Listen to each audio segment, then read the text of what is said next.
Now to a Wisconsin teenager accused of killing his parents to fund an alleged plot to kill President Trump. Yes, you heard it right. This teen would go on to kill his parents, slept with them for days, and later on planned to kill President Trump, all because of one twisted mindset of being a white supremacist. But before all of that, who was this teen really? And how does someone go from being an outstanding student to planning something so horrifying? What's it like to hear that about your neighbor? It's terrible. I was just so torn by it. His name was Nikita Kasap, though most people just called him Nicky.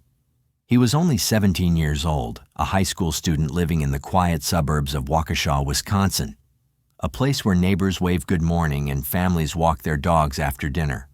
On the surface, his life seemed almost picture perfect. He lived with his mother, Tatiana Kasap, and his stepfather, Donald Meyer, in a spacious 4-bedroom house on Cider Hills Drive. It was a beautiful home, 3,000 square feet of calm suburban comfort, complete with a loyal family dog named Toby.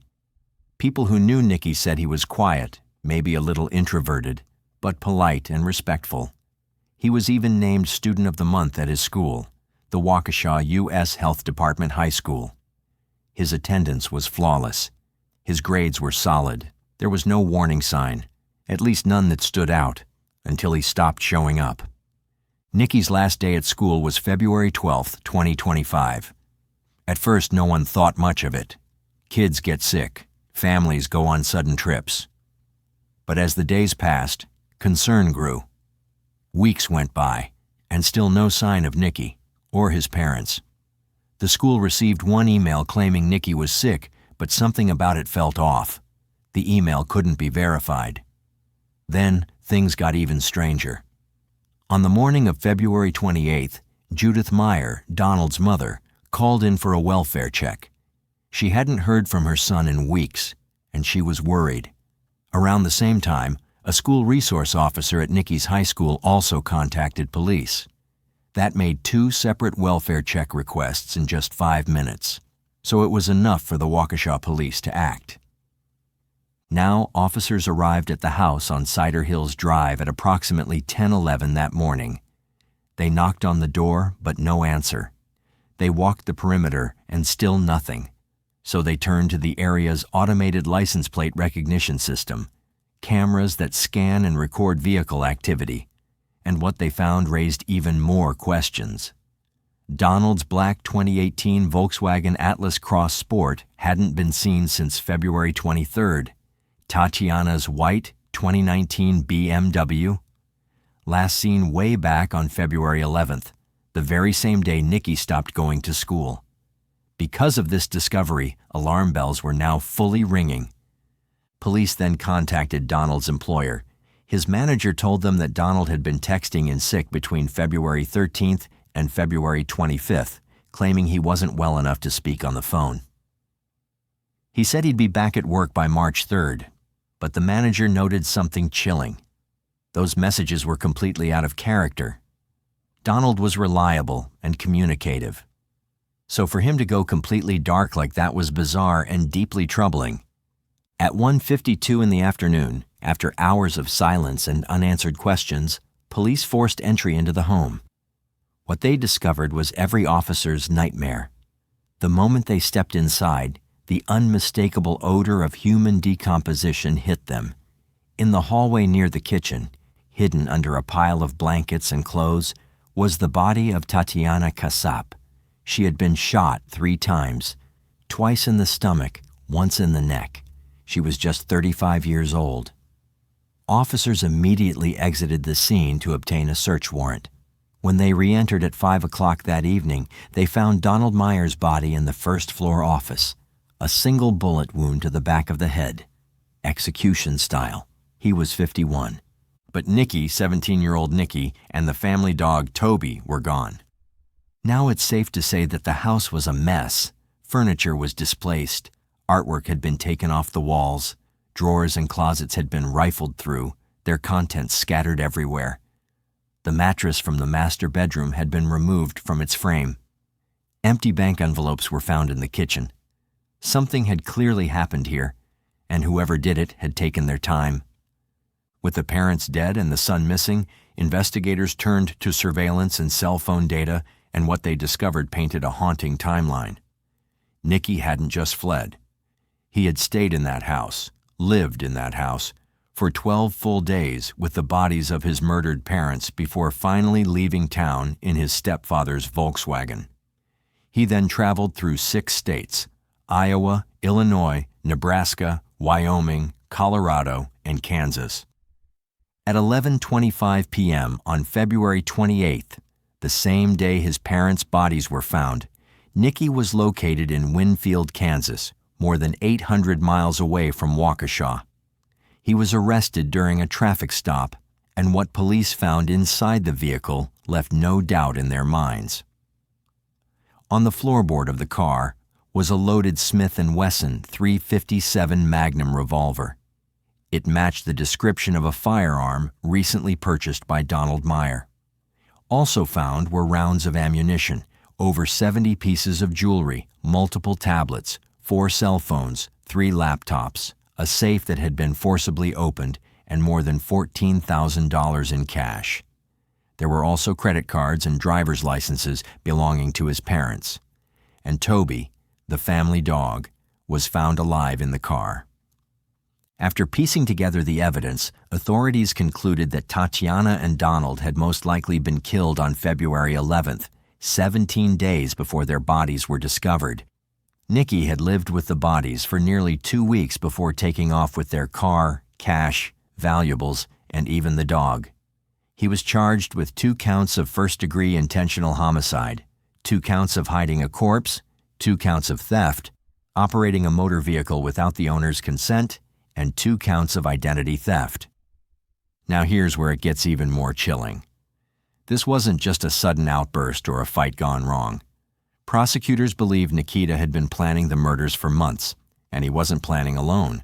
According to court documents and witness testimony, Nikita had been messaging with someone in Russian through the app Telegram, a platform often used by extremists because it's encrypted and harder to trace.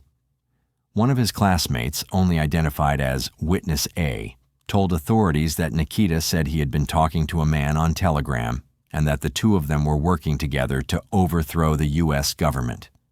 Nikita even said they had plans to assassinate President Donald Trump. That's not just disturbing, it's terrifying. Now, when Nikita was arrested, we mentioned earlier that the police found valuable items in his car that pointed directly to him being the killer. However, there was one item that stood out above all the rest: an unassuming memory card. At first, it seemed like just another ordinary piece of evidence, but what was on it would send shockwaves through everyone involved in the case. On this memory card, investigators discovered images and videos that were nothing short of disturbing. These weren't just random shots. These were chilling recordings that showed Nikita actively documenting his crime.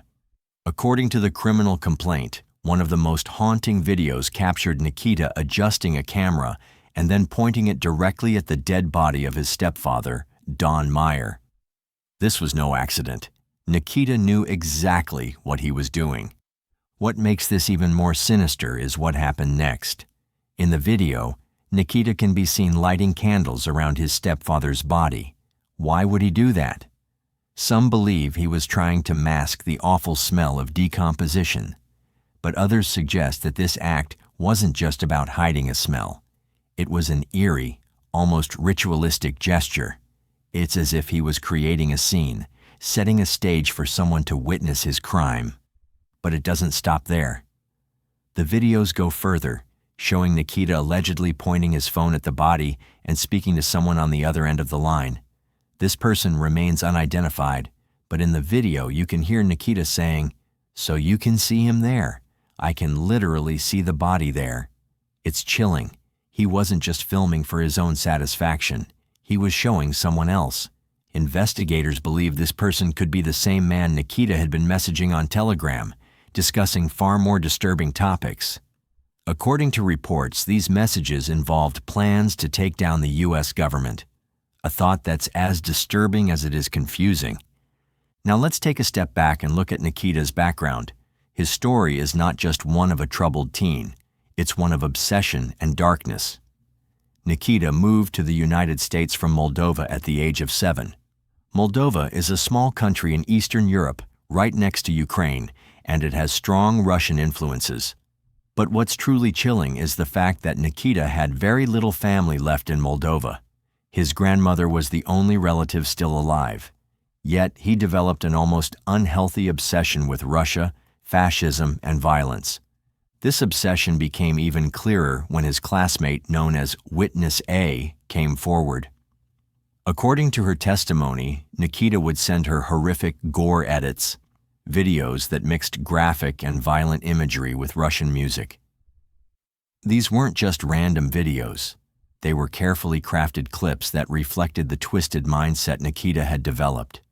She described how Nikita even added her on Snapchat and began pushing for a relationship, despite her clear lack of interest. But the creepiness didn't stop at unwanted attention. Nikita began talking about his desire to kill his parents. At first, he claimed it was just talk, something he didn't really mean. He reassured her in December of 2024 and again in January of 2025, but Witness A could sense something wasn't right. She even told Nikita that he seemed like a Nazi and a school shooter. She told him he needed help, but despite her concerns, it seems she didn't report any of this to the authorities. He's been speaking with someone in Russian about moving to Ukraine after committing these crimes, so the state is concerned that he's a flight risk if he is ever released. One of the most critical pieces of evidence came when police discovered a photo in January. It showed Nikita holding a Smith & Wesson handgun, the exact same weapon that investigators believe he used to kill his parents just a month later. This was not a coincidence. It wasn't until nearly a full month after his arrest that prosecutors officially filed murder charges against Nikita Kasap. By then, he had been caught in a small, rural Kansas county and had appeared virtually for an extradition hearing. The case moved forward in the District Court of Trego County, Kansas, under the case name State versus Nikita Kasap. It's the best interest of justice that Mr. Kasap remains in the detention center in Garden City, Kansas. Later on, authorities extradited him back to Wisconsin, where he made his first court appearance on lesser charges. At that time, prosecutors had not yet officially filed murder charges, but they were already signaling that they were coming. Initially, he was charged with taking his stepfather's Smith & Wesson handgun and the family car without consent, both of which carried serious weight considering the violent aftermath. Then came the autopsy reports, which painted a horrifying picture. Don, his stepfather, had been executed with a single gunshot to the back of the head, likely from behind. His mother, Tatiana, suffered 3 gunshot wounds, one at close range to the neck, and 2 others that were non-fatal. This detail suggested a chaotic and possibly prolonged encounter, raising more questions about motive, planning, and intent. It wasn't just a tragic event, it was a calculated act of violence. Still, in those early days, Nikita's bond was set at $250,000 as authorities worked to build the homicide case. 2 weeks later, the full weight of the law came crashing down. Prosecutors formally charged Nikita with 2 counts of first-degree intentional homicide, the most severe criminal charges available under Wisconsin law, and 2 counts of hiding a corpse. These weren't just bureaucratic escalations. They were charges that, if proven, could send the 17-year-old to prison for life. Prosecutors declared him an extreme flight risk, citing his movements across state lines, his attempts to convert assets using a Bitcoin machine, and the $14,000 in cash and jewelry found on him at the time of his arrest. They believed he had the means and possibly the connections to evade justice, and they pushed for bail to be raised to $5 million. But Nikita's defense team wasn't backing down. They argued that the initial charges, taking a gun and a car, couldn't even legally hold water since the items were taken from individuals who were already deceased and thus couldn't have given or withheld consent. When it came to the murder charges, they insisted that a $5 million bail was excessive and unattainable for a 17-year-old. They claimed that the $250,000 bond should remain, framing Nikita as a troubled teen, not a calculated killer. At the bond hearing, the judge was visibly exasperated, not just by the nature of the case, but by the handling of the legal process. The judge wasn't just lamenting the bond debate. They were raising a broader question. When the system is faced with a suspect who allegedly murdered both parents, attempted to cover it up, and possibly plotted his escape, shouldn't the full legal framework be activated? The judge continued, highlighting the mountain of evidence laid out in the complaint. There's video evidence. There are communications, transactions, a witness. It's all here.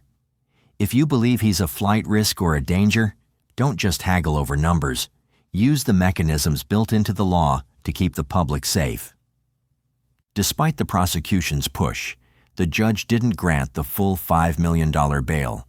Still, it was clear the court recognized the gravity of the situation. The idea that a teenager had not only killed his parents, but lived in the same home with their decomposing bodies for 12 days was profoundly disturbing. Authorities have linked Nicky to a neo-Nazi group called the Order of Nine Angles, and his manifesto allegedly called for a violent political revolution. As of the time this video was made, Nicky remains in custody with a bond set at $1 million. He faces multiple charges, including first-degree murder, and his trial is set to begin on May 7, 2025, where he will stand trial for 2 counts of first-degree intentional homicide. Side investigation in Wisconsin takes a shocking turn. Federal documents link a teen accused of killing his parents to an assassination plot against President Trump. According to ABC News, investigators found a manifesto from 17-year-old Nikita with references to making bombs, a terrorist attack, and plans for the president's assassination. Authorities also found material linking the teen to a network of neo-Nazis. Investigators believe Kassep may have killed his parents to get the, quote, financial means and autonomy needed to pursue his plan. The teenager is charged with first-degree murder and is scheduled to be arraigned on May the 7th. What makes this case truly chilling is not just the horror of the crime itself, but how a teenager, barely out of adolescence, could be so easily drawn into a world of extreme ideologies. One of the most unsettling pieces of evidence comes from a series of messages Nicky exchanged with a man on Telegram. In these messages, Nicky is shown toying with the idea of fleeing to Ukraine, wondering about the possibility of escaping the consequences of his actions. He even wrote, "So while in Ukraine, I'll be able to live a normal life even if when it's found out I did it." These words reveal a shocking level of detachment from the consequences of his actions, but even more disturbing is the way Nicky acknowledges that, no matter what, the world will eventually know he was the one responsible for the murders. What stands out in these exchanges is the disturbing fact that despite his delusions about fleeing to Ukraine, Nicky was very clear-headed about one thing: the truth would eventually catch up to him. He wasn't trying to hide from the fact that he would be caught. He was simply trying to escape the fallout. But what's even more unsettling is how Nicky didn't even try to frame anyone else for the murders. There was no attempt to pin the crime on his parents or anyone else in the family. He didn't go through the motions of creating a false alibi. Instead, he accepted that the blame for the killings would fall squarely on him. This chilling realization only makes his actions seem colder, more calculated.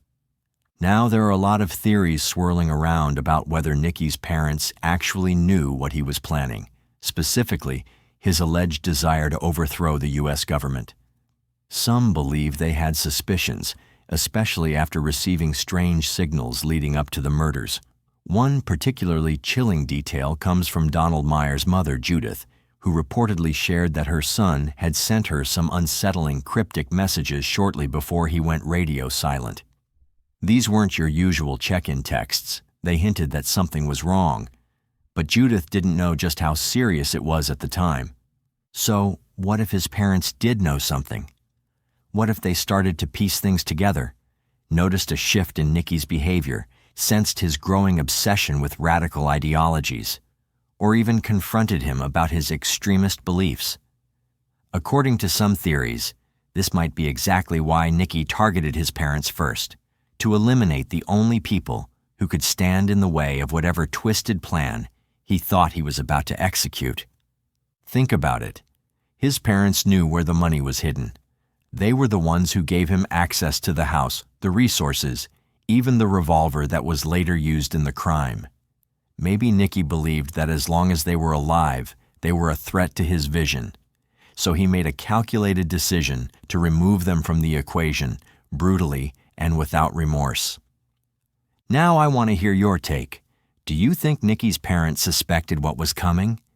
Could this tragedy have been prevented if someone had intervened earlier or read the warning signs more clearly? Share your thoughts in the comments below. If you've made it this far, be sure to check out this next video. I think you'll enjoy it. Thank you once again for watching.